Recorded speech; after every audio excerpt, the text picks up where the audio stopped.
So hello and welcome everybody to our Ontario network of CAPC and CPNP project special event today. We have a special guest speaker, Miranda Lesperance, and she is going to talk to us about Anishinaabekweg, and apologize for the pronunciation, but child rearing experiences. And her talk is called We Are Stories, Not Labels.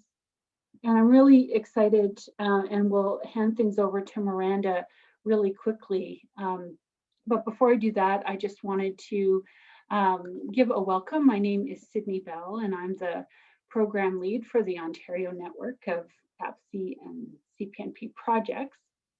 And I just wanted to pause and take a moment and think and talk about land acknowledgement. And, as we grow and learn in our truth and reconciliation efforts, I am learning more and more about land acknowledgements and what their purpose is. And I'm, learning and, growing and navigating my way through understanding what is meaningful in this opportunity. And one thing that I've learned is that a land acknowledgement is an opportunity for settlers, for someone like myself, for us to reflect on the land that we live on and enjoy. And what I would say is my relationship with the land is definitely informed by my life as a white settler growing up and living most of my adult life in the prairies, which is Treaty 6 territory. And now here in Southern Ontario, which is the traditional territories of the Anishinaabe, Haudenosaunee, and Neutral peoples.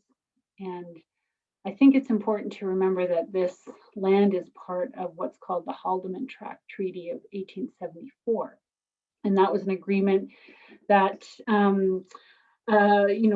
was a negotiation of land on both sides of the Grand River, and which today less than 5% of that negotiated land remains in possession of the Six Nations.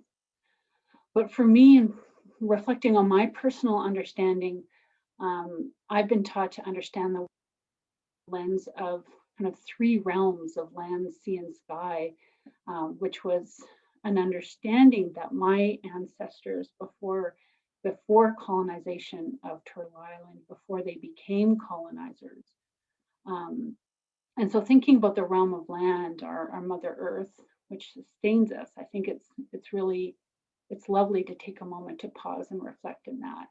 The land is our home, it grounds us, and it supports our physical well-being. So when we pause and connect with the land, we have an opportunity to bring ourselves, I believe, in the present moment. So in that spirit, I offer respect to and gratitude to the Indigenous peoples who have been stewards of the land here since time immemorial. And so with that sort of moment of pause and reflection, I'm really excited to introduce Miranda Lesperance, and she is an Anishinaabekwe woman from Red Rock First Nation in Ontario, Canada. And I will let her tell us more about her and introduce herself and share her work with us, which I know we're all just really excited to hear. So Miranda, hello and welcome. We're glad to have you here. And please feel free to take it away. And again, let me know if there's anything that I can do for you while we're together here. Okay, thank you, Sydney. Thank you. Sharing my screen, and I apologize now of my internet. It keeps telling me it's unstable today, which is why I shifted sides of the room. Sydney mentioned that we're actually fostering 11 dogs right now. So I moved out of my office and I'm in a bonus room above the garage right now because it's the quietest place in the house. Because as you can imagine, it's pretty loud here with the 11 puppies. I'm gonna open up my desktop, share that, and pull up my presentation. Awesome. We saw a glimpse of your cute kids there. Hey, yes, that was from a few years ago on a drive, actually, when we still lived in Toronto, back up to Red Rock First Nation. Sure. Slideshow. There we go. Oh, yes. Okay. Looks good. Perfect. Okay. So my presentation today is titled "We're Stories, Not Labels," and I'll talk about that a little bit later, about how we got that title. And the subtitle is Lessons from the Anishinaabekwe, and I'll talk about that as well. But today, my English name, as Cindy mentioned, is Miranda Lesperance. I'm a PhD candidate at the University of Toronto, and my pronouns are she, her. And I also wanted to acknowledge the traditional and current custodians of the land and waters that we share on today. Like it was mentioned, I'm from Red Rock First Nation, so my traditional territory is over by Nipigon, which I believe Terry said hello for Nipigon, Ontario today, because that's very close to my home community. It's the neighboring town, and I actually went to school, grade school in Nipigon and high school in Red Rock. Yeah, and where I am currently situated today, I returned back from Toronto. I spent 15 years in Toronto, and we moved back about 3 years ago.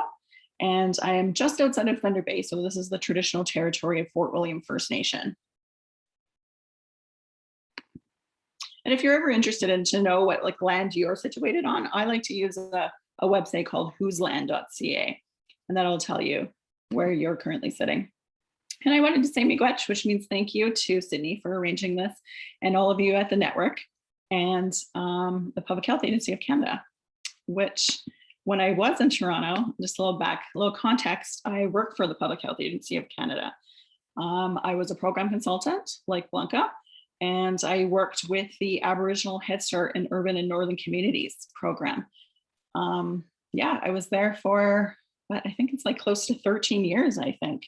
So it was a pretty long time. And then just before I actually moved, I was given a few CAPC CPNP projects. So I am familiar with the programming as well. Yeah, so it's nice to be here and come full circle and reconnect with this network again. Okay, and so my traditional greeting, I like to start my Ojibwe Anishinaabekwe, Opwaaganisiniing, Nadodam.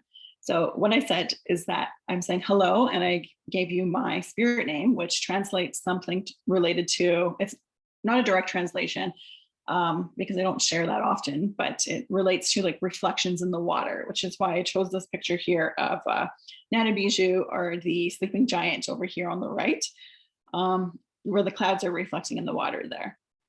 And Opwaaganisiniing means land of red stone or land of pipestone. And that is the traditional name for Red Rock First Nation, just outside of Nipigon.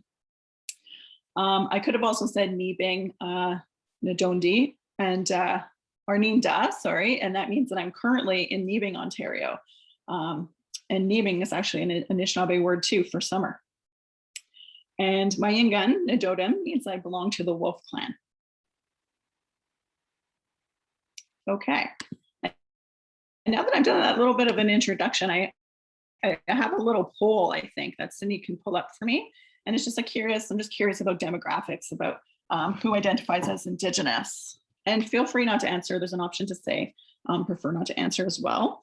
It's just something that we like to do as part of Anishinaabe protocol, just to see where everybody's from. I can see all the numbers coming in. I like to say, oh, I might be frozen. It says it's unstable. Hopefully I'm not frozen. No. But okay, good. Yeah, it says yes to another land, because I also like to acknowledge that there are Indigenous people from other parts of the globe. Oh, that's pretty good. We're getting close. 26 of 29 people have voted. You have one more moment to vote if you haven't already. Are you seeing the percentages? Maybe because you're a co-host. So I'll end the poll. I'll end the poll and share the results. Perfect. Great.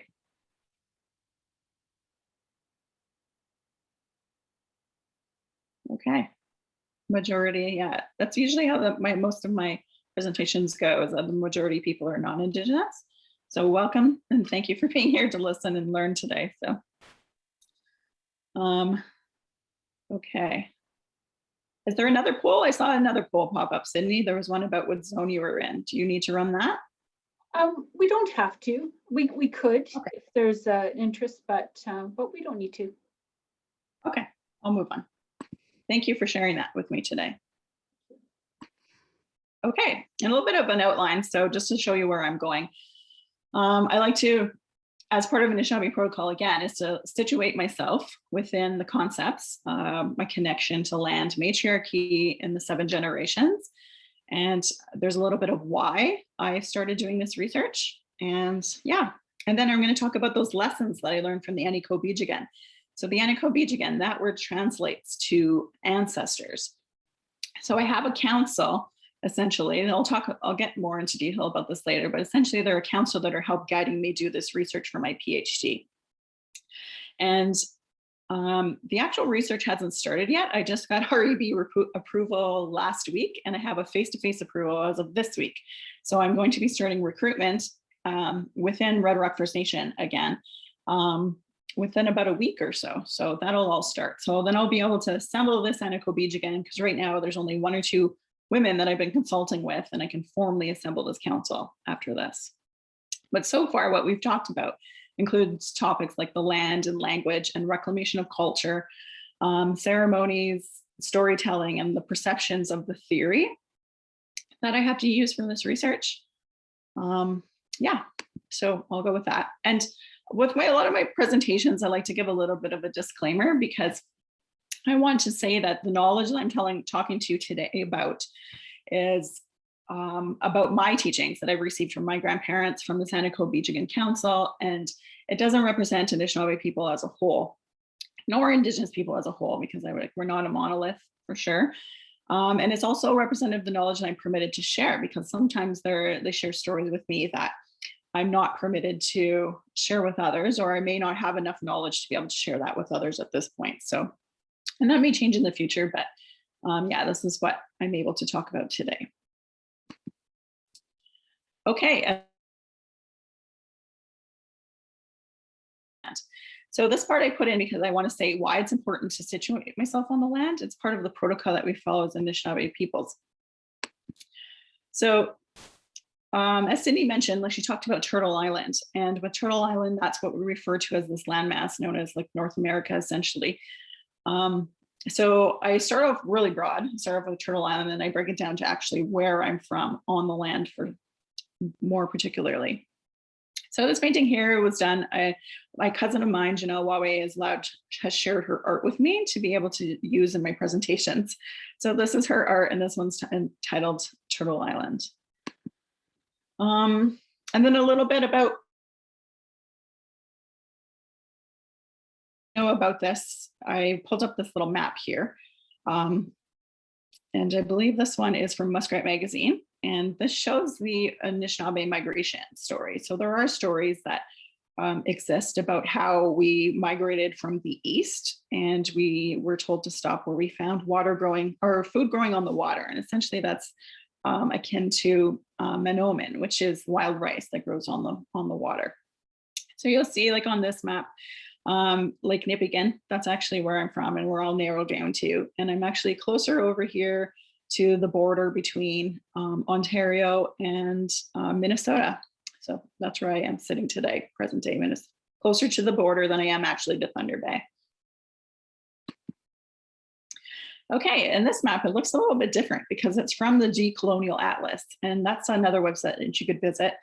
And they essentially just create maps that are labeled differently and oriented differently. If you see that, it's not oriented to the north, as you would see a typical map. This one's oriented to the east. So if you see a little medicine wheel in the corner, the east medicine wheel. So yeah, everything's oriented to the east. So you'll see those Great Lakes shifted a little bit. And then they also have the names here for these areas in Anishinaabemowin, which is the Ojibwe language. Again, you'll see here, Opwaaganisiniing is actually labeled on this map, and Opwaaganisiniing is the community that I'm from. Okay, and this is the treaty area the Northern Superior region up here is where I'm from. And this is from the Union of Ontario Indians. So this map here, and I think the next one actually shows a treaty area. Yes, so this is the Robinson Superior Treaty, where I belong to. It was signed with Robinson in 1850. And this map actually came from my reserve. So Red Rock Indian Band is what we're known as well. So this shows the treaty area that goes all the way from like closer to Sault Ste. Marie, all the way to this Minnesota border again. And then closer again. So this is another colonial map. This one shows like the boundaries of the Lake Helen Reserve 53A, which is the land base where Red Rock Indian Band actually resides and lives. So this is where I grew up. Well, actually, I grew up in Thunder Bay until about the age of 10, and then we moved back to the reserve here when I was 10 years old. Yeah, so my little house is somewhere around here where I lived. And again, there's the Anishinaabekwe where Terry said that she was from. Okay, and this is a picture of looking from the top of the hill over Lake Helen and across at this mission church. This is the mission church that was established. It was actually established on the other side of the lake where the original church was, but then dams were built and they were moved across. So you'll see a plaque outside this church. Actually, it'll tell you the story about how church on this side of the lake. So yeah, this is the view from my grandmother's house. Both grandmothers, actually. My dad's grandmother is there and my mom's grandmother all sit on the top of this hill. Their homes are there. Okay, and this is Oliver Lake. This is where I am sitting today. This is within Neebing, like I said, Neebing Township. This picture on the left is within the winter, and then this one was just taken actually a few days ago here on the right, just to show you what I usually look at when I'm in my office. But like I said, I'm not in the office today. I'm in the spare bedroom. So that was like essentially, I showed you a lot about water. Not only because my spirit name relates to water, but also because like matriarchy, I guess, is sort of like a water line as well. So a lot of my teachings are related to water too, because of my spirit name. And yeah, so I've learned a lot about birthing practices and how babies are their first environment is water. Yeah, and how water sustains us today and how we have to be keepers of the water as women. So I see questions coming up. So we'll get to those questions, I guess, shortly when we conclude here. So why I do this research, I wanted to put this slide in here because of a little bit of a context, especially with CAPC, CPMP. Like I mentioned, I was a program consultant with the Public Health Agency of Canada. And while I was there, I actually had my 2 babies while I was there. I went on 2 mat leaves. The first one with my son, Nodin, we lived in York region, and I wanted to have midwifery care. And in order to do that, I actually had to sign up with, I believe it's called Mackenzie Health now, Mackenzie Health Hospital in Richmond Hill, but it was called something else at the time. I can't remember. Yeah, and it was, my midwives were fantastic. However, on the night of the birth, when my water broke and all that, my midwife was attending another birth. My secondary midwife was attending another birth. And then I had a third midwife from the practice that I didn't actually know. And then when we got to the hospital, because I was GSB, I think, positive, I had to they wanted to start antibiotics right away. So I didn't know once that started, I'd be signed out of midwifery care and into the care of the OBGYN. But yeah, I wasn't aware of any of these things, and it was intervention after intervention. And after about 30 hours, it was ended in a cesarean. And also we do a particular ceremony with the placenta after birth. And because of that placenta at that point, I was told it was incinerated after, so I guess that's best. But yeah, it would have been good to have that placenta back to perform the ceremony for my son. So it wasn't a very good experience. And then afterwards, for my daughter, I was able to become a client of 7th generation midwives in Toronto, because I was working in Toronto. I went in every day and I would attend my appointments there. And to have that culturally appropriate care made all the difference. Yeah, and I was able to have a VBAC and everything was very supportive. I had to deliver at Sunnybrook because of the previous cesarean. But even within that, I was able to perform ceremony and smudge and do those kind of things within the Sunnybrook birthing room. So I think because of this sort of informed this research that I wanted to do, and it's looking at like health labels that are applied to Anishinaabe women, particularly mothers. Yeah, so it started off sort of like that. And then I worked with like Aboriginal Head Start, and I worked with early childhood development within FAC. So I've always been interested in infant and maternal health. Yeah, so I think it just sort of naturally went that way. As well, like there's the things like TRC recommendations and 94 recommendations that this would align with. Yeah, there's a whole bunch of reasons within that, I think. I'll go into a little bit of more like Anishinaabe protocol about like matriarchy and that sort of stuff, which also feeds into why I do this as well. And as well as that, a spirit name where I talked about with the relation to water and a lot of those birthing stories that I've been told and that sort of thing about protection of children. Okay, so matriarchy. So we know that some First Nations people are traditionally matriarchal society. It's currently unknown. There are different theories of, or different ways of thinking, I guess, whether or not Anishinaabe is Anishinaabe peoples or in matriarch society. Yeah, even today, because like as I mentioned earlier, like my clan was Wolf clan, and that's because my mom is a Wolf clan and my grandmother was Wolf clan, and it transmitted through that matrilineal line. However, there are some stories that say that we weren't actually matriarchal, we were patrilineal, and then we would transfer through our father's line, our line of clan. My father is a Bear clan. So yeah, it's unsure. Even my grandmother at the time, like she was unsure whether or not she fit under. And I think a lot of that is due to colonization and why those stories were lost, and particularly why there's the patriarchy, I guess, mixed in within that as well. Oh, I wanted to point out this picture too. So as part of my research, there's a historic piece to it. I'm going to be looking at some of the historical labels that were applied to Anishinaabe mothers.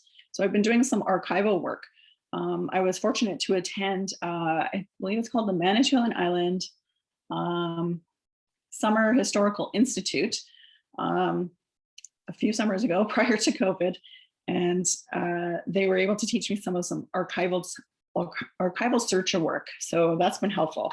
So that'll help with that first manuscript that I'll have to write for this PhD work. So I found this picture actually, and this was labeled, it was done by this, I believe it's the CP train. I guess there were photographers that traveled along while they were documenting while they were building these train tracks. And yeah, so this is a photo that they took of a mother outside of Nipigon. So it would be very close likely to my home community. So this picture here, she has there's the mother, and she has the youngest baby in the Tikanogan there wrapped up in that moss bag. And then she has her two other children there with her.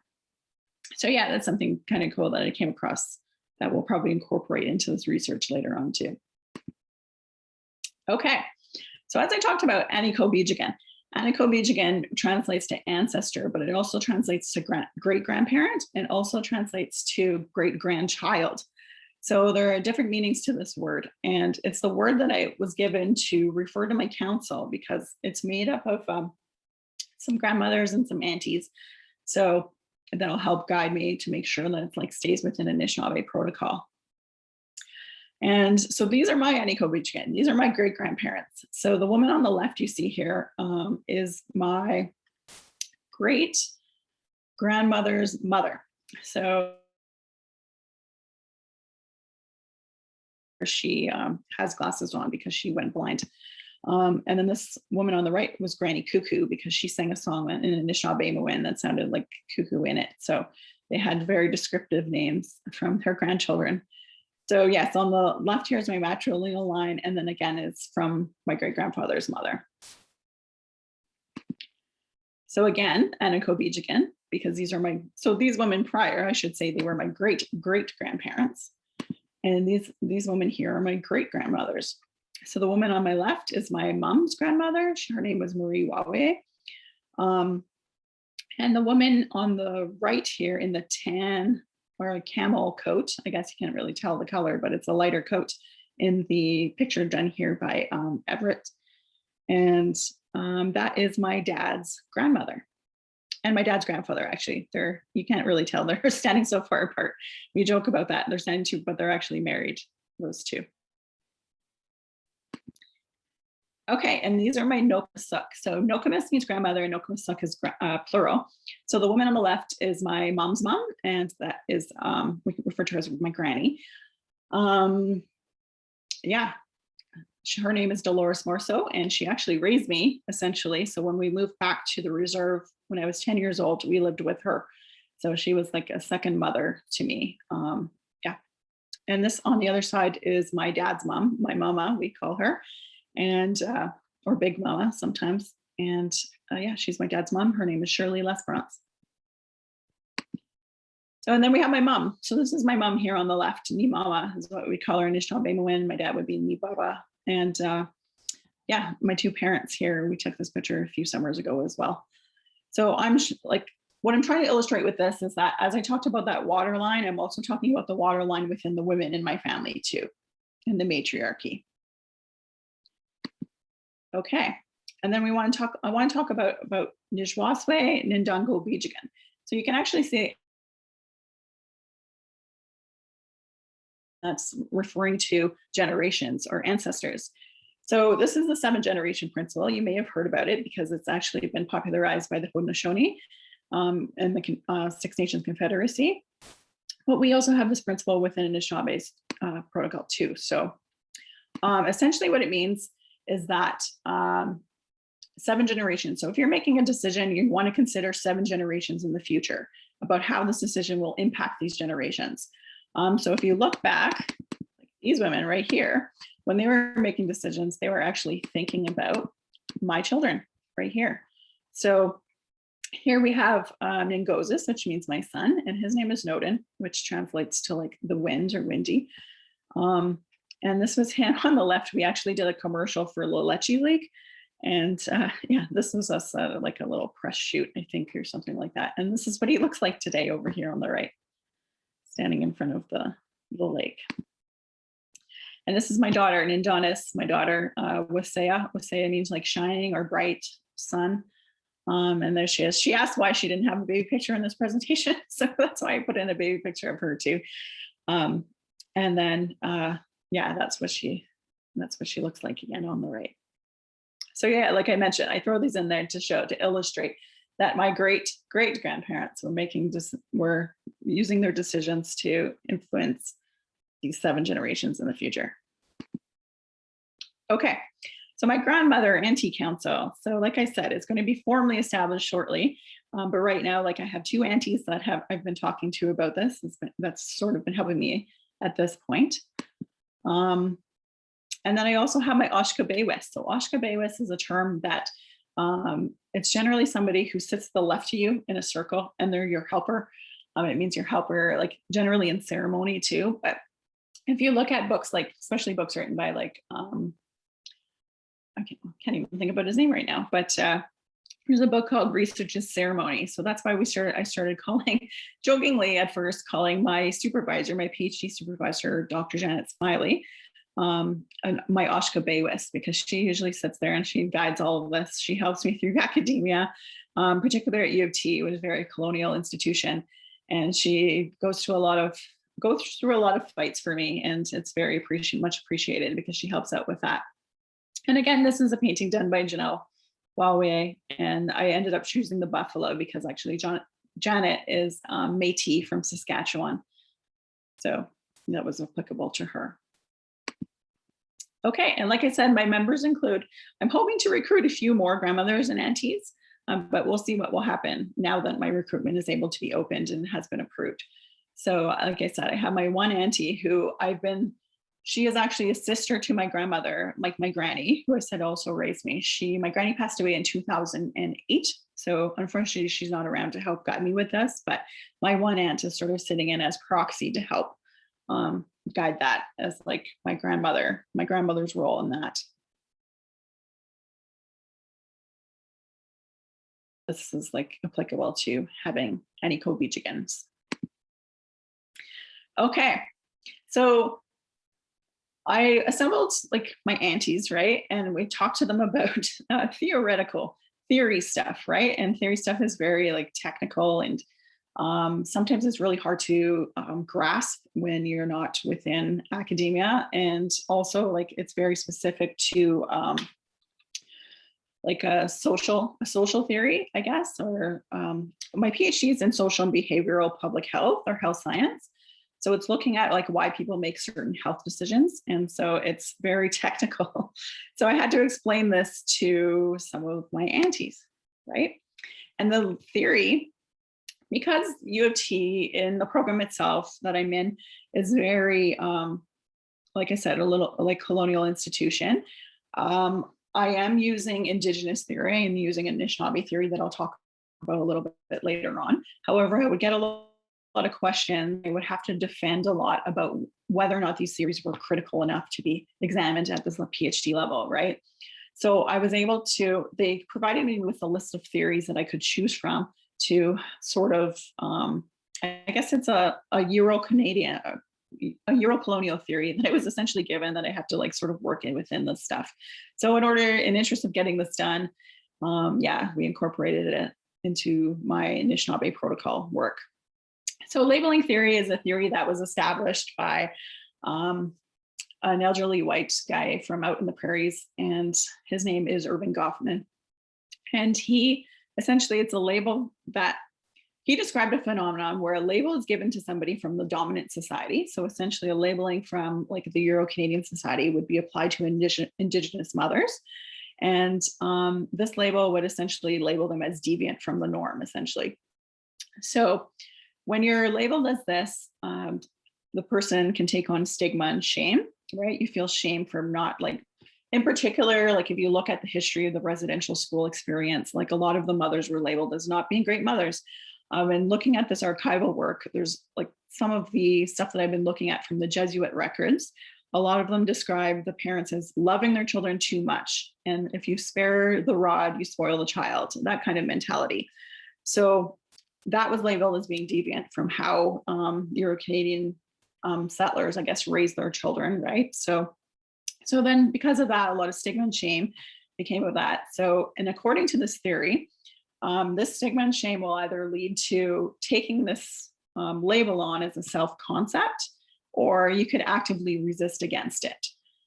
So there are different ways we can do this. So I think in a few slides, I'll come back to these are just quotes. Yeah, we'll get to that in a bit. So I just want to talk a little bit about these quotes here that I was able to pull out to illustrate these two directions that a person can go within this theory. So this first quote here is from John Henrik Clarke, who's an African scholar. And he says that to control a people, you must first control what you think about themselves and how they regard their history and culture. And when your conqueror makes you ashamed of your culture and your history, he needs no prison walls and no chains to hold you. So essentially, this is speaking to the stigma and shame that is brought about by these labels. And when you feel that and you take this on as a self-concept, you essentially, again, you don't need nothing to hold you in within that position. Okay, and this is Lee Merico. Lee Merico is an author and scholar, solo from out west here in Canada. And her quote says that the result of being colonized is the internalization of the need to remain invisible. The colonizers erase you, not easily, but with shame and brutality. Eventually you want to stay that way. And being a writer is getting up there and writing yourself into everyone's blackboard. So this one, she's speaking a little bit about how you could go down that path of shame, right? But she's using writing as a way to resist, essentially. Okay. There's research. They were like, had this question of like, well, how do we get more Anishinaabe mothers, Anishinaabekwe mothers, which means Ojibwe women, to resist, to go down more of this path of resistance, right? So they were interested in learning. Because I do a lot of community-based work. Sorry, my hair's falling out here in the back. I do a lot of community-based work, so it's very important. Like my aunties in this council, right, about like what they want to know, right? So this was one of the things that they wanted to know from this research was like, how do we get more women to resist these labels? and don't take it on as a self-concept, because mothers are obviously labeled to still today, not just the historical piece, but they're labeled for different reasons. All mothers, essentially, for different reasons, whether or not you breastfeed or you bottle feed or you baby wear, or you use different methods. Like, yeah, so there's a lot of labeling that goes on when you're a mother. So this was what they are hoping and looking at, what we would find. So what they're hypothesizing, I guess, and what we hypothesize together is that reconnection to land and language and reclamation of culture and ceremony and storytelling will all help people reclaim, I guess, the pride and everything that they feel that they may have lost or may have felt shame over time, to help regain and go down this method of resistance to not take on these labels, these colonizer labels. Okay, and this is some of the lessons that I've learned so far. Okay, Anishinaabekwe. So again, that means Anishinaabe land. So land-based research. So it's very important. And that's part of the reason why I ended up leaving Toronto to begin with, because I was struggling about how I was going to be able to do this work with the community and being very community-based research, doing it such a far away, like 1,400 kilometers away from my home community, right within Toronto. So that's part of why I moved back home, to be closer to family and be able to do this with them, because yeah, like I mentioned earlier, like I went through the whole thing about land and connections to water and all of that. So it's very important within Anishinaabe protocol to be situated within the land and to know where you come from. And my Ph.D. Committee, including Janet and 2 other scholars that I have on the committee, they're also very excited. Research, I guess, like prior research is not very connected to particular communities at this point, because we're still fighting, like I said, we're still fighting to like have some of our theories recognized, right? So a lot of it's on a very high level, like either Indigenous level or like First Nations as a whole or Métis as a whole, right? So we're very excited that we're able to like get down to the level where we can actually do very community-based work, which is what we like to do within Indigenous communities themselves. So. Okay, and I just put in some translations here about like land and it being female or like female oriented, I say, because we're not necessarily, we don't have binary genders, but how it's referred to as being a mother, right? Because it's caretaking of the peoples on the land. So land, Aki again, is land. Aki-wan, it means it is earth or is land, and that's the verb. Anishinaabemowin is very verb-based language, very action-based. So there aren't very many, there are nouns exist, but yeah, it's more about actions. And then we have a name here, Anishinaabekwe, which means strong earth woman. And that's what people refer to as Mother Earth, right? And there's also another name you may come across in a different dialect, which is Anishinaabekwe, which is another term for Mother Earth. So again, it's like this caretaker relationship. So we take care of the land takes care of us. So it's essentially like almost like a mothering. Okay, Anishinaabemowin.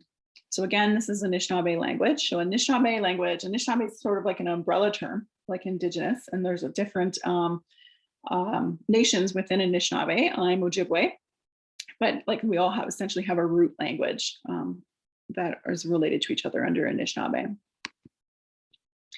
Okay, so my aunties, they had said that it's very important that I translate a lot of these words back into the Anishinaabemowin language, because that grounds it itself within the community and it grounds it again back in within that culture. So that's why I have a lot of these words translated. I've had to approach, some of them I don't know because language was lost within my family.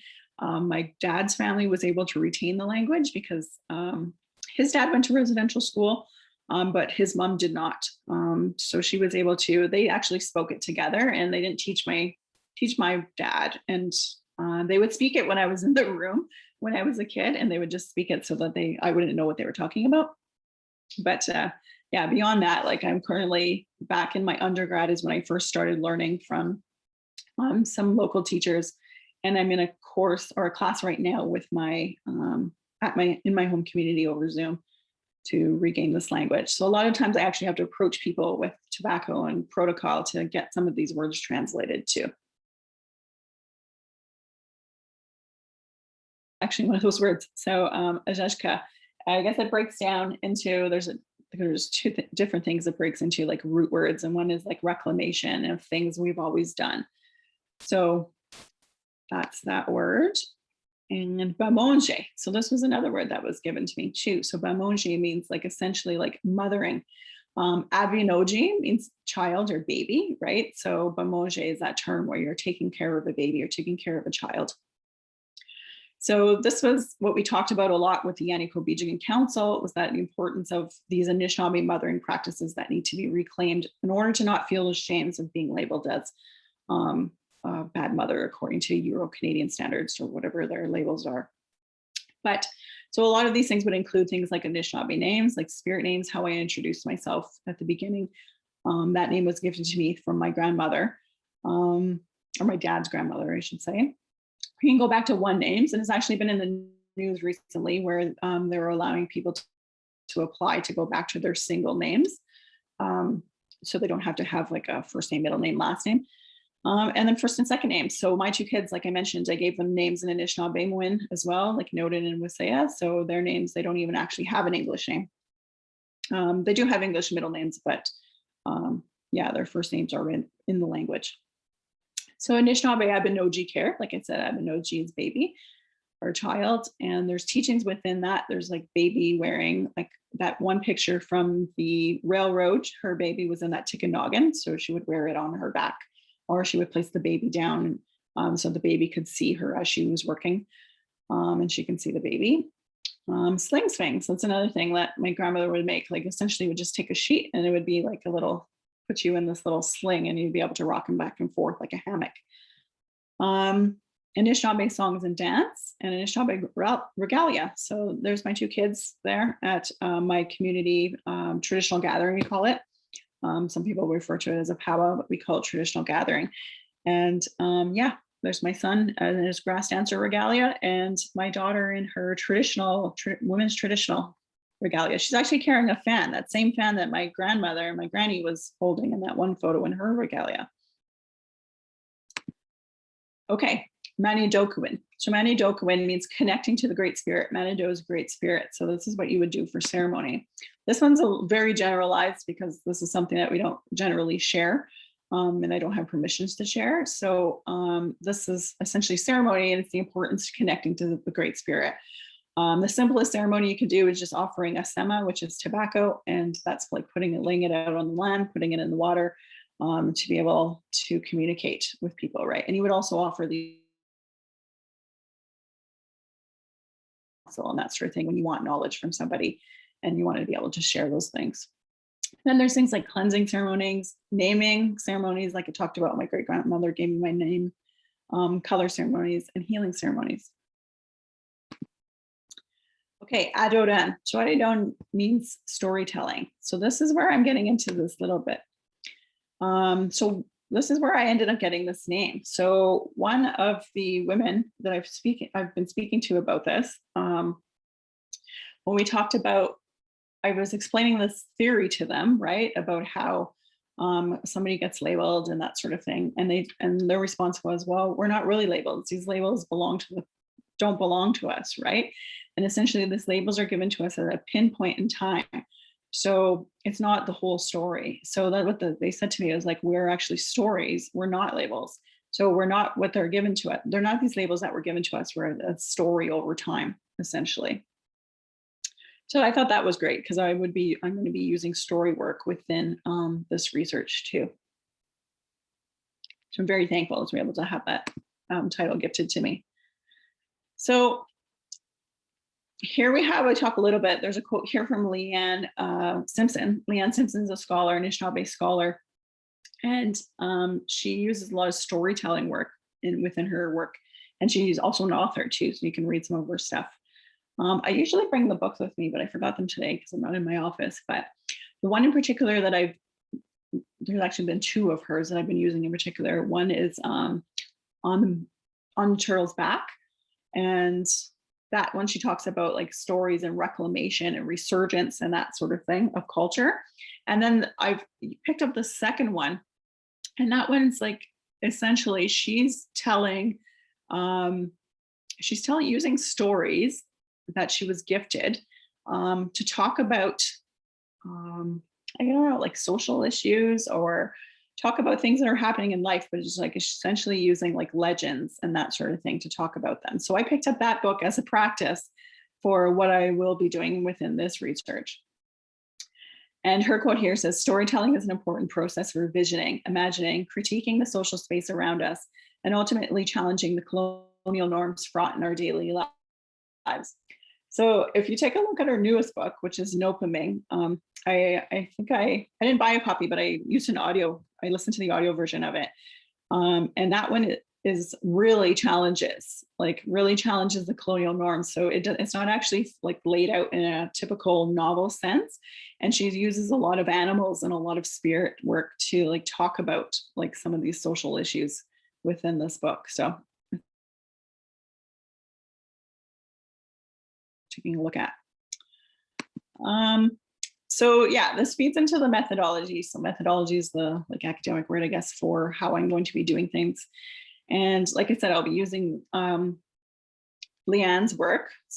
Simpson's work on storytelling to inform what I will be doing, because my community itself, it's pretty small. There's about 15 to 2,000 members in total.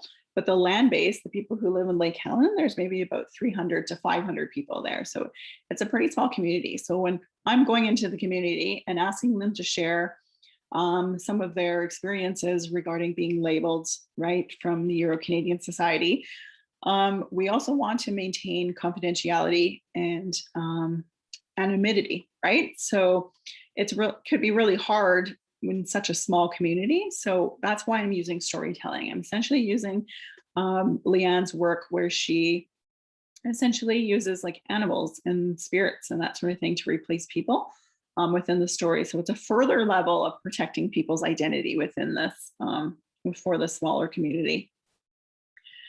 And then for conversational method, Kathleen Obsalon, she wrote a book called Candassawin. And in she talks about her PhD research in this book about how she used conversation as opposed to using like a formal interview process where like generally when you're doing qualitative research, right, you're going in, you have like a script that you're following and everybody gets the same kind of questions. So yeah, she used more of conversation. So it's more organic and you can go in and you get more rich data, I guess, because more people are sharing what's important to them, which is essentially related to storytelling. Because if I tell you a story, Sydney may get something out of it that she needs to get out of it, and Blanca may get something out of it that she needs to get out of it, and I would take something completely different too. So that's why we're using conversational methods too, to get sort of these different pieces from the mothers that we'll be talking to. I do have some conversational prompts just in case, like there may be some mothers that I don't know. A lot of them are familiar with me. I grew up there, and so we won't have to establish like a relationship per se, but some mothers may not feel as comfortable. So there are some prompts there to help guide that conversation along. But I think overall, we'll be able to keep it more organic in that way. It'll be recorded and I'll be able to transcribe it. And then I'll be able to make my own story about their stories, essentially. Okay, so that's the formal end of all of this presentation, because I like to get into a little bit more questions. Like I see, like there's some in the chat. Miigwech again for having me here today and talking with you. Yeah, I'm gonna go on to my next slide because I believe that is my references. Yeah, so as you can see here, Candassawin is the book that I would have shown, that I usually show here, How We Come to Know, and that's by Kathleen Obsalon. And again here, right here, Dancing on Our Turtle's Back, Stories of Anishinaabe Recreation, Resurgence, and a New Emergence. So this is Leanne Simpson, the one that I talked about this recreation resurgence, and The Gift is in the Making, Anishinaabe Stories. That's the one I picked up to sort of practice making story about story. And then Sean Wilson, there we go. That's his first name. Sean Wilson is, he wrote Research is Ceremony, and that's how we started joking about Janet being my Oshkobewas in ceremony. Yeah, so that's it. I'm going to stop sharing so that we can go back to seeing each other's faces. And I will take a look at this chat. You know, so far there aren't questions. There were a lot of appreciation for the beautiful pictures that you shared, both you know, the landscape and the water and your family. Absolutely. So I have a couple questions in my mind, but Sure. putting it out there for folks. If you're comfortable, you know, we could come off camera for people who want to, just keeping in mind that we are recording. But you know, this recording is just for our members, for those who couldn't be here today. So I can join you here, so you're not feeling quite so alone. I know I always feel so alone when I'm, you know, talking and presenting. So think about it. If you have a question for Miranda, feel free to put it in the chat or unmute, or come on camera if that's if you're feeling so called, and we can have a bit of a discussion. My mind is just reeling. I mean, so much of what you're saying is just so, oh, here, right. I need to do the setting. I will do that so you can do the things. There. Now you should be able to come on camera and unmute yourself if you want to ask a question. Of course, my mind goes to our members here who are generally staff in CAPC and CPNP projects, and we saw there are some folks who identify as Indigenous, and there's probably a good chance they work for an Indigenous project, and maybe, you know, have some of these understandings and frameworks. I guess what I'm thinking about is the idea of not perpetuating these stigmatizing labels, right? Do you have any thoughts or insight into, you know, what we might be able to keep in mind to try to avoid contributing to stigma through labels, and instead remembering the stories? I think that is such a powerful mind shift, right? Not thinking of people as moments in time, but as whole people. Mm-hmm. Yeah, I'm sorry, but the first part of that question cut out. It froze a little bit. Okay. So I missed that piece. What did I say? I said, you know, those of us who are working with families, all families, but again, particularly in Indigenous families, and we want to make sure that we're not contributing to the labeling and the stigmatizing. Are there things that we can keep in mind that you would suggest, or insights you might have for us? Yeah, I think the big one there is that lesson that I learned from the Anishinaabekwe, where they had said, like, it is just a moment in time, right? So things shift over time. I was able to speak to one mother who's eager to share later on, where they were labeled initially as being unfit, right? And but she was able to, like, children, like child apprehension was involved and that sort of stuff, and she was able to reclaim and regain her care of her children back, right? So if you're looking at that, it is just a moment in time.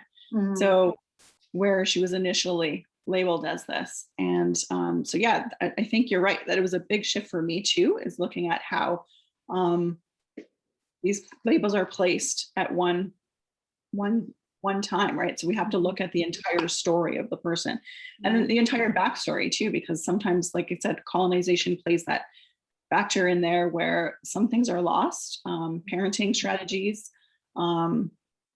parenting, like some people just didn't have that parenting in place. They didn't learn how to parent, right? So yeah, it's just remembering those type of things, that role of colonization, yeah, and how it's just one short piece of time, right? And yeah, I guess that's where I'll leave it like with that. It's a big but important, like it sounds maybe simple to say, but it's a big shift for sure. Yeah, it is. I see Valerie has joined us, and with an amazing, beautiful background there. Do you have a question or comment, Valerie, or you'd be very welcome to share it? Or are you able to? I don't have a specific comment, just like this research, I really believe it's very needed, especially in the healthcare, to build that gap. Oh, my dog's going crazy. No worries, it happens. Yeah, so just thank you. Yeah, what I heard, I think she's just expressing gratitude. Is that right, Valerie, for the research and how needed it is? Yeah, yeah, absolutely. I do see a comment from Terry in the chat. Terry says, I recognize your grandmothers and of course Lake Helen. Thank you for sharing your beautiful photos and knowledge. I enjoy learning about the culture of the area that I love living in. So that's lovely. Yeah, you, Terry. Yeah, my grandmothers, they've been there for a long time. So, yeah. So it's nice to see that you. Oh, go ahead, Blanca, please. Yeah, so thank you, Miranda. That was really amazing. I loved all your pictures and the history and the work that you've done. It's incredible. I kept thinking throughout, the birthing experience of some of these communities. I've heard stories, talk about storytelling throughout, my work with CPMP and the infant mental health file. And, the realities of giving birth in different communities is something that we often may not even think about how different it is. So I wondered, if you could share with us what would be the reality for, birthing in more remote communities? Yeah. Well, my community itself, it's not as remote as others. Like I said, it's outside the town of Nipigon. I don't think they deliver babies in the Nipigon hospital anymore, but my parents were born at the Nipigon hospital, but they have to come into Thunder Bay. And it's about an hour away, so by road. So it's accessible by road, so they were able to do that. But if you look at the northern communities, right, like we have like the fly-in, like the road ends here, like in Northern Ontario at the end of Red Lake. So there's a lot of like First Nation communities up north where you actually have to fly in and fly in and out, or in the winter use an ice road. But so for these mothers, a lot of them come into the city of Thunder Bay to have their babies, but they often have to come in very early, right? Because they don't know when your baby is going to be born. So a lot of times they're staying in hotels at this point, right? Staying in hotels and preparing for birth. Sometimes, I believe it's changed now, but FNIB, like non-insured health benefits, right? They would, at one time, they wouldn't cover like an accompanied person, right? Somebody be able to come with them, like their partner or like a family member. So oftentimes they were alone, like sitting in a hotel room in Thunder Bay waiting to have these babies. And a lot of times I did a resource, I worked on a resource a few years back now. I think it was a Best Start resource where I was a key informant for that. And a lot of them, I learned a lot from some of the women there, because a lot of the times they are treated as high risk pregnancies as well, because there aren't a lot of healthcare workers up in these remote communities that take records for their pregnancy, right? So when they get into the city, the OBGYN in the city doesn't necessarily know any of that health background. So they're treated as high risk mothers at that point too, because they don't know what's going to happen. So essentially they're labeled as high risk, even though just because nobody has really been taking their health records. So within this resource, we tried to provide some sort of journal where the mothers themselves could keep some sort of health records to show when they're coming into the city. But I guess in the reality too, there is still that stigma that exists too about like these mothers may not have been taking care of themselves prenatally, right? So there's that misconception there too. So, or there's like, they may be doing it within a a different protocol or a different worldview, right? They may be drinking a lot of bone broth or doing that sort of thing that's more culturally appropriate, where it may not be as like taking prenatal vitamins. So yeah, there's that reality too. So yeah, it's quite different. And I don't think a lot of people recognize that within the Thunder-based system too, where they're coming in from this and they're staying in this hotel. It must have been really tough during COVID because they've been having to like stay in a hotel and yeah, and have to be really isolated within that hotel. So yeah, it's quite different than what we have in the South for sure. Hi, Tim, you've joined us. Did you have a particular question, or I saw you made a comment in the chat. He misses No, our coffee. I just thought I'd reveal my face because Miranda and I worked together for a few years, and Right. she's a great woman, and I know her kids and her husband. I hope you guys are all doing well up there, and probably see Rita once in a while. I don't know. And I love the fact that you have 11 dogs now. Like, how awesome is that? My wife finally agreed to get one dog. We have one little dog who's like a tiger. She's a cockapoo, and she's just like awesome to have around. But I would have 3 or 4 dogs if I could maintain that in my house. But anyways, great to see you, and great presentation too. Absolutely. Well, Mornings. oh, sorry, go ahead. Yeah, no, we just have coffee in the mornings together. So yeah, I miss that. But it's nice to you. How about I show the two? Miranda, you recommended a couple of books, and so we thought we could give away one of each of these books. And maybe I'll just do a quick screen share to show people what they are. And the 2 winners of our questions can let me choose one of them. And so let me just really quickly. So I'm assuming, are you seeing the one from Demeter Press here? One book is called Until Our Hearts Are on the Ground, Aboriginal Mothering, Oppression, Resistance, and Rebirth. And the other recommended book from Miranda was Listening to the Beat of Our Drum, Indigenous Parenting in Contemporary Society. So those are the resources that we have up for grabs in our wrap up kind of little contest here. And Blanca, what do you think? Should I go with the questions? I had sent you a couple, or did you have 1 or 2 or anything come up for you? Those look good, the ones you showed me. Can I find And I them? also posted on the chat some resources, some links that Miranda had shared with us. So those are really great resources. Okay, yes, thank you, Blanca. And I also posted a feedback form evaluation. So if you have a moment to fill that out. So I'll put the question in the chat and then I'll say it out loud. And then Blanca, you're the judge though. Whoever you see as responded first, it's the final, Blanca has the final call. And then we can connect and you can let me know which book you would like. So the question is, how many generations in her family did Miranda show us when she was taking us through her? So I see lots of folks have responded pretty quickly there.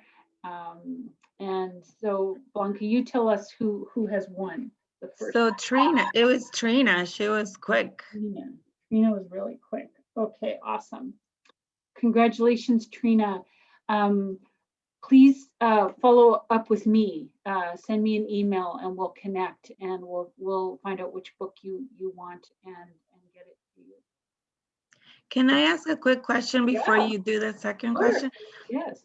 So the other, I guess, follow-up question I had, Miranda, was how do you see hospitals responding to the birthing ceremonies? Like you mentioned the placenta ceremony, and I know that not every hospital accommodates. Do you see that that's improving, or what do you think about that? Well, it was actually for Mackenzie Health. Like they did tell me, like my midwife, when I talked to her about it, with Nodin's birth, she said, yeah, it wouldn't be an issue. We just had to like tell them that and they would give it to me, right? However, because she wasn't present and all that like sort of cascaded into all this. And I wasn't present because I was like fairly heavily drugged at that point, right? So so they were actually, the midwives there were very receptive and they were going to advocate for me at that point. And then again, but with 7 generations, like they knew it was going to happen. They had like a tub prepared for me to be able to take it back. She actually showed it to me like afterwards and how like it looked like a tree and that, and then we put it in the tub and I was able to bring it back, like it stayed in my freezer for a bit until we were able to bring it back to perform the ceremony here.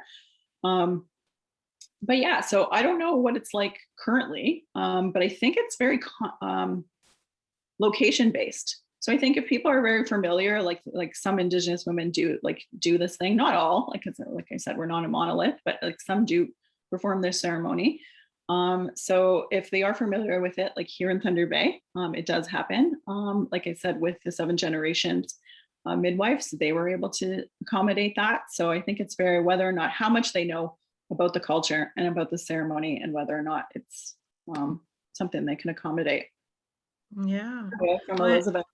And I see in the chat, Elizabeth has shared that in her local hospital in Parry Sound, they were very accommodating. So that's great. That's great. 2 years Yeah, ago. that was really good to hear because it's very good. And that's why I wanted to go with midwifery care too, because I felt like they were more able to help advocate in that respect too for me in that sense. So it was just unfortunate, I think, with here and with Mackenzie Health that it just sort of just cascaded from there. Yeah. The hospital here in Sioux Lookout too. It's very good. Yeah. So that's good. That's Trina good. has shared as well. Thanks for sharing. Yeah. Any other final questions before we have one more book to give away, but All prepared for there's another question or comment. Now's a good time. Otherwise, we'll move on to one more question. So this one, Miranda gave us sort of the background of her research and how she kind of pulled it all together, but also recognizing she had to pull in maybe some sort of more maybe Eurocentric a theory, right, that you had to use. So the question is, what was the theory that Miranda used to frame her research? And I see somebody's answered right away. Yes. But, Jade Christian is the winner. Yeah, awesome. Congratulations, Jade. That's fabulous. So congratulations to both our winners. And I will do my best to, I'm sure you're in our registration list, but just to be safe, email me and we will get whichever one of those books you would like, you can let me know and we can get a copy of that out to you. So I guess that is bringing us to the end of our time. Are there any other final thoughts or questions, comments that anybody has, or especially you, Miranda? I have a question from somebody here that was sent as a direct message about moss bags. So I'll just talk about that a little bit.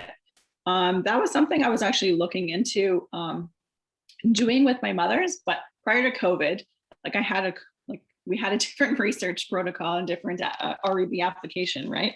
So we were hoping to incorporate a little bit more Anishinaabe protocol in the sense where I would also talk to not just the women individually, but also talk to them as a whole, as a group, if they consented to wanting to come together as a group. And we were hoping to come together and I would provide the materials to make these moss bags. So a moss bag, the way I learned how to do it anyway, like it's like essentially sewn into like a little pocket and then you would lace it with leather and you would like essentially keeps the baby like bound, like as if you're like bundling them, right? So and like historically they would like pack it with moss to absorb. And so that would be there. So that's why it's called this moss bag. And they do still make it. Like I made one with my First Nation community.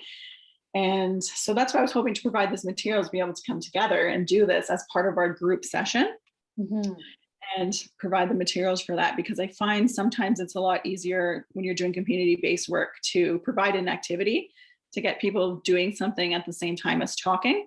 So yeah, with that, I don't know if that, I'm just going to go back and take a look at the question itself about the moss bag. So essentially I used it. So it's asking about contemporariness, I don't know if that's a word, but about the moss bag. So like I said, we made one for my kids. They both used it with Nodin. And yeah, it's essentially using it as bundling, as you would swaddle a baby, right? So swaddle the baby and help them sleep in that way. And I didn't have a Tikanagan. So essentially I would just like swaddle him in the moss bag, and they would just be swaddled and sleep that way, right? But you could essentially put them in within the Tikanagan if you had one. People still make those for their children, and they would be attached to this board essentially that you could wear on your back, or you could like place up to see them so that they could see you and you can see them while you're working. So yeah, it's still technically used by some women. Yeah, it's just whether or not you make, or somebody gives you that thing if you wanted to use it. A lot of times I found it easier because my babies were really large, which is another like issue that I ran into when I first had my son, because they kept sending me for prenatal diabetes screening. I don't know if you remember that, Blanca, but yeah, like I think I went like 4 times because they're like, your baby is too big. Like traditionally and historically, our babies tend to be a little bit on the larger side. So yeah, so he didn't fit it for too long. So yeah, after that, I kind of switched into like more Euro-Canadian baby wearing like slings and like Moby wraps and stuff. But yeah, yeah, so it is still used within the contemporary sense for sure. And I didn't pack it. I didn't ever pack mine with moss. They would still wear their diapers and they'd just be swaddled within it. Right. I had assumed when you were talking about the moss, you did cut out just a little bit for me anyway. And I assumed you were saying that the moss was kind of used as a catch-all, right? For the P and the number 2s. Yeah. Yeah. Right. Because it would be absorbent. We didn't be able to. Yeah. Absorbent, and it could be washed and reused. So. Okay. Yeah. Oh, awesome. I didn't realize that. Wow. Oh, so much gratitude to Miranda for taking some time out of your schedule to come and be with us and share with us your story, your sort of what has led you down this road, and sharing of your family. I could sit and listen to you talk all day, I think, quite frankly. So I'm hoping maybe we can have more conversations in the future. And yeah, so just thank you so much, and hope our paths cross again. I would love that. I like speaking to everyone, actually. It's my favorite part of being in academia. That's why I stay. Well, you'll have to come back, yeah. Right? Well, I would love to. Like I loved public health agency. I loved working with those programs. It's just that there's no office here, right? So I know that's.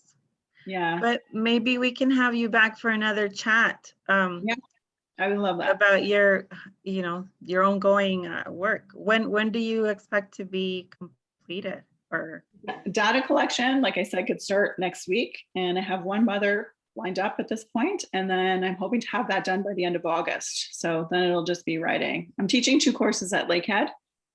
This coming up this September, so that may delay me a bit, but I'm hoping to be completely done and PhD done at the end of May 2022. Oh, wow. Yeah, it's coming up. It is. It's funny how it feels like it'll never end, and then suddenly it does. So, now I'm racing. So yeah, COVID delayed by a year. So wow. Catch up with that. Well, thanks again, and thanks to everybody who joined us. It was so great to have you all here. I put a link to a feedback.